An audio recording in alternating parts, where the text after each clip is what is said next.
Welcome to the series of infertility. पिछली video में बात की थी इनफर्टाइल कपल्स की, कौन कौन से होते हैं जिनको जाके डॉक्टर से कंसल्ट करना है। आज हम इसके कारणों की बात करते हैं, कौन कौन से कारण होते हैं जो बच्चा ना लगने के कारण होते हैं। सबसे पहला आज ओवेरियन फैक्टर्स की बात करेंगे, जहाँ पे एग बनता है, जो सबसे ज्यादा जरूरी होते हैं प्रेगनेंसी के लिए। अगर एग की क्वालिटी या क्वांटिटी कहीं पे भी कोई कमी है तो बच्चा नहीं ठहरेगा उसको। ओवरी में सबसे कॉमन चीज जो आज के दिन चल रही है, सबसे कॉमन बीमारी दैट इज पीसीओडी। 60% पेशेंट्स ऐसी होती हैं पीसीओडी की जिनको एनोवुलेटरी साइकिल्स होते हैं, मतलब कि उनको महीना टाइम पे आएगा लेकिन अंडा रप्चर नहीं होता उनका। अगर अंडा रप्चर नहीं होगा, फूटेगा नहीं अंडा, तो बच्चा नहीं लगेगा उनको।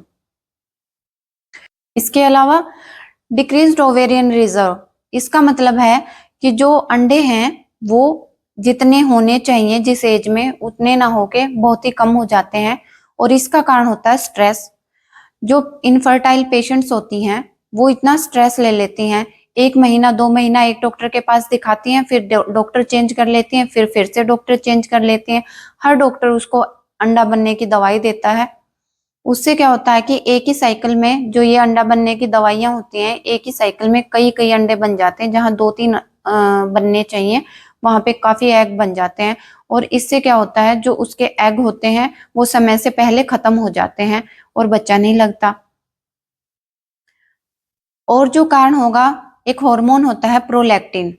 अगर उसका लेवल बढ़ जाता है तो वो भी जो ओवरी के हार्मोन्स होते हैं एफएसएच और एलएच, उनको ब्लॉक कर देता है और बच्चा नहीं लग पाता। आजकल जो मैंने काफी पेशेंट्स देखे हैं वो ओवेरियन एंडोमेट्रियोसिस के देखे हैं, जिसके कारण हॉर्मोन्स डिस्टर्ब रहते हैं उस पेशेंट के। ओवेरियन एंडोमेट्रियोसिस होता है कि जो एंडोमेट्रियम लाइनिंग यूट्रस में होनी चाहिए वो ओवरी में भी जाके चिपक जाती है। कई बार वो वहां पे भी हॉर्मोन्स रिलीज करना शुरू कर देती है। उससे क्या होगा, हॉर्मोन्स सारे डिस्टर्ब हो जाते हैं और बच्चा नहीं लग पाता है ऐसे पेशेंट्स में। काफी ऐसे देखे हैं पेशेंट्स जिनमें एग तो रप्चर हो रहा है लेकिन फॉलिकल जो है जहां जहां वो बन रहा है वहां से बाहर नहीं निकल पाता, क्योंकि उसकी बाल इतनी मोटी हो जाती है कि वो फूट ही नहीं पाती। तो ऐसे केसेस में ओवेरियन ड्रिल करते हैं कि लेप्रोस्कोपी से पेट के अंदर घुसा के और ओवरी में छोटे छोटे छोटे छोटे पंक्चर कर देते हैं, जिससे वहां पे ब्लड सप्लाई भी बढ़ जाती है और वहां पे छेद भी बन जाते हैं, जिसके कारण अंडा रप्चर हो और ट्यूब में आ सके और फर्टिलाइजेशन हो सके। एक है ल्यूटिनाइज्ड फेज डिफेक्ट, कि एग तो रप्चर हो गया है, उसमें उसके बाद रप्चर होने के बाद जो चीज बचती है उसको कॉर्पस ल्यूटियम बोलते हैं। अगर वो ढंग से नहीं बनेगा, उसका काम होता है प्रोजेस्टेरोन रिलीज करना, जो कि मेन हार्मोन होता है बच्चे को बच्चेदानी में चिपका के रखने के लिए। अगर उस प्रोजेस्टेरोन का लेवल कम रहेगा तो बच्चा बच्चेदानी में नहीं चिपकेगा और प्रेगनेंसी नहीं हो पाती ऐसे पेशेंट्स में।